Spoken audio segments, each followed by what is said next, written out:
নমস্কার, আমি বিদিশা আবার চলে এসেছি আপনাদের সামনে আরও একটা রান্নার রেসিপি নিয়ে। আজকের রান্নাটা হলো চিলি চিকেন। চিলি চিকেন খেতে হয়তো আমরা অনেকেই ভালোবাসি। তো চলুন আজকে দেখে নিই খুব সহজে বাড়িতে কিভাবে রেস্টুরেন্টের মতো চিলি চিকেন বানিয়ে নেওয়া যায়। আমি এখানে 600 গ্রাম মতো বোনলেস চিকেন নিয়ে নিয়েছি। চিলি চিকেনে আপনারা তো জানেনই মাংসটা কিন্তু অবশ্যই বোনলেস হতে হবে। এখানে আমি নিয়ে নিয়েছি আদা রসুনের পেস্ট 2 চামচ, দিয়ে দেবো 1 চামচ সোয়া সস, দিয়ে দেবো 2 চামচ মতো চিলি সস। এখানে আমি রেড চিলি সস ইউজ করছি, আপনারা চাইলে গ্রিন চিলি সসও ব্যবহার করতে পারেন।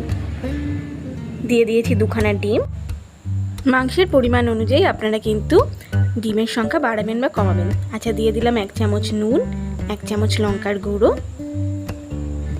এবার সব কিছু একসাথে ভালো করে হাতের সাহায্যে মাখিয়ে নেব।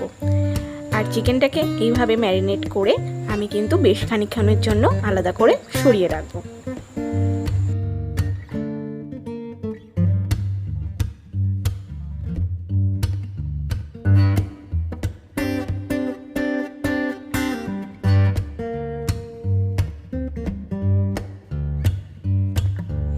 এবার দেখে নিন কি কি সবজি লাগছে। আমি এখানে 5-6খানা কাঁচা লঙ্কা চিড়ে নিয়েছি, একটা গোটা রসুনের কোয়াগুলোকে আমি ছোট ছোট করে কেটে নিয়েছি, 1/2 ইঞ্চি মতো আদা, সেটাকেও আমি কুচি কুচি করে নিয়েছি, 2টো মাঝারি সাইজের পেঁয়াজ আমি কেটে দেখুন কিভাবে পিসগুলো করে নিয়েছি, আর একটা বড় সাইজের ক্যাপসিকাম, সেটাকেও কিন্তু আমি কেটে নিয়েছি।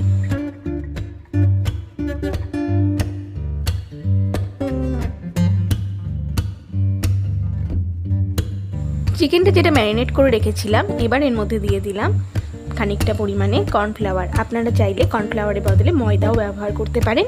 ট্রাস্ট মি, এতে কিন্তু টেস্টের কোনো তফাৎ হয় না। ময়দাটা দেওয়ার পরে চিকেনের সাথে ভালো করে মাখিয়ে নিতে হবে। ময়দা বা কর্নফ্লাওয়ার যেটাই ব্যবহার করুন না কেন, সেটা সঠিক পরিমাণে ব্যবহার না হলে পকোড়াগুলো ভাজবার সময় চিকেনগুলো কিন্তু ভেঙে যেতে পারে। এবার কড়াতে আমি বেশ খানিকটা সাদা তেল দিয়ে দিয়েছি। তেলের পরিমাণটা কিন্তু এখানে একটু বেশিই লাগবে, কারণ পকোড়াগুলো যেটা ভাজতে হবে সেটা কিন্তু অবশ্যই ছাঁকা তেলে ভাজতে হবে। এবারে আমি চিকেনের পিসগুলোকে একটা একটা করে তেলের মধ্যে দিয়ে দেব এবং দুটো পিঠই উল্টে পাল্টে ভালো করে ভেজে নেব। চিকেনের পকোড়াগুলো যখন ভাজতে হবে গ্যাসের আঁচটা কিন্তু একদম মিডিয়াম আঁচে রাখতে হবে, তাহলে কিন্তু চিকেনটার উপরের পিঠটা ভাজা হয়ে যাবে অথচ ভেতরটা কিন্তু কুক হবে না। এটা কিন্তু অবশ্যই মাথায় রাখবেন। আর দুটো পিঠই হালকা করে ভেজে নিতে হবে। দেখুন আমার চিকেন পকোড়াগুলো কিন্তু অলমোস্ট রেডি এবং কি সুন্দর একটা কালার এসছে, তাই না?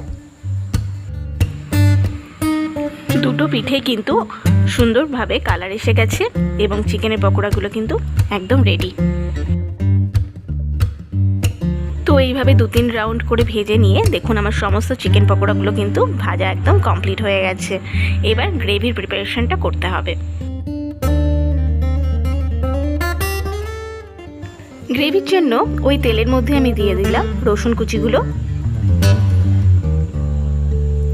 এরপর দিয়ে দেব আদা কুচিটা।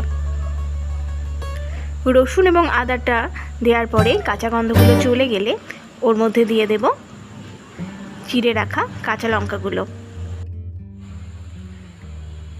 এরপরে ওর মধ্যে দিয়ে দেব এক এক করে ক্যাপসিকামের টুকরোগুলো। ক্যাপসিকামগুলো দেওয়ার পরে একটুখানি নাড়াচাড়া করে নিই, ওর মধ্যেও দিয়ে দেব পেঁয়াজের টুকরোগুলো।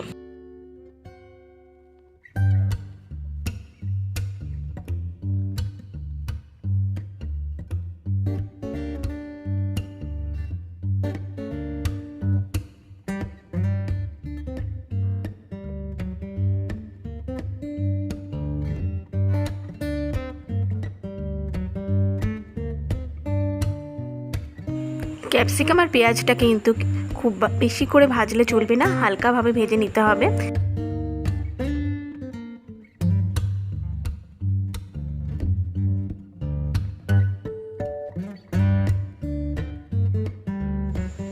এরপর ওর মধ্যে দিয়ে দেব 2 চামচ সোয়া সস, দিয়ে দেব পরিমাণ মতো টমেটো সস,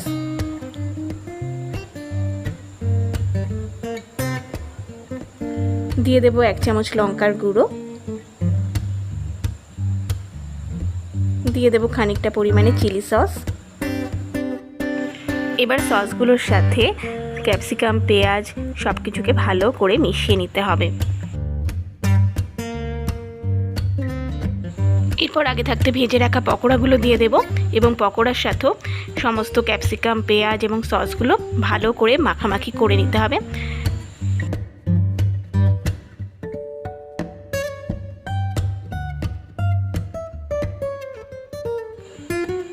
এরপরে দিয়ে দেব পরিমাণ মতো জল।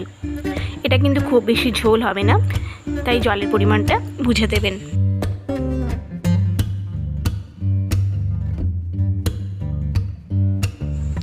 ঝোলটা ফুটতে শুরু করলে দিয়ে দেব পরিমাণ মতো নুন এবং একটা ঢাকা দিয়ে দেব 10 মিনিটের জন্য।